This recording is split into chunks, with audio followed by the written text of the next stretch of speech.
Karthigai Deepam serial November 2 இன்னைக்கான எபிசோடில் என்ன நடக்கலாம் அப்படிங்கிறத ரிவ்யூவாக பார்க்கலாங்க. என் பொண்ணு தான் நல்லா பாட்டு கற்றுக்கிட்டு இருக்கா, அதனால என் பொண்ணு தான் இந்த போட்டியில் ஜெயிப்பான்னு சரவணன் யோசிச்சுட்ருக்காரு. இன்னொரு பக்கம் இவ என்ன பண்ணி வைக்க போகிறாளோ தெரியலையே, என் தம்பி முன்னாடி நான் தோத்துட்டேன்னா என் கௌரவமெல்லாம் போயிருமே அப்படின்னு அபிராமி ஒரு பக்கம் யோசிச்சுட்ருக்காங்க. அதான் நீங்கள் பல்லவிக்கிட்ட ப்ராக்டிஸ் பண்ணிகிட்ருக்கீங்களே, அப்புறம் என்ன உங்களுக்கு பயம்? நீங்கள் நல்லா பாடுங்க தீபாங்கிறாங்க கார்த்திக். தீபா என்ன பண்ணுறதுன்னு தெரியாமல் அப்படியே தயங்கிட்டே நிற்கிறாங்க.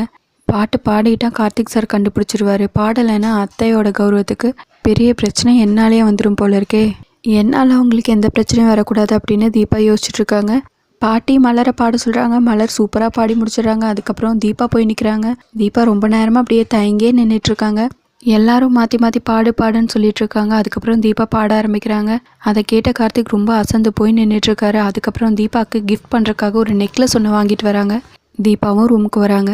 என்ன சார் அப்படி பார்க்குறீங்க அப்படின்னு தீபா கேட்கவும், ஏன் பார்க்கக்கூடாதா அப்படின்னு கார்த்திக் கேட்க, தீபா அப்படியே எந்திரிக்கிறாங்க. உடனே கையை பிடிச்சி இழுக்கிறாங்க. அதுக்கப்புறம் நெக்லஸ் எடுத்து கொடுக்குறாங்க. தீபாவும் அதை போட்டுட்டு எப்படி இருக்குது அப்படின்னு கார்த்திக்கிட்ட கேட்கவும் சூப்பராக இருக்குங்கிறாங்க. அதுக்கப்புறம் தீபா தலையில் பூ எடுத்து வச்சுடுறாங்க. கார்த்திக் அதோட ப்ரோமோ முடிச்சிருக்காங்க. உங்களுக்கு இந்த வீடியோ பிடிச்சிருந்தா லைக் அண்ட் சப்ஸ்கிரைப் பண்ணி நம்ம சேனல் சப்போர்ட் பண்ணுங்கள். தேங்க்யூ.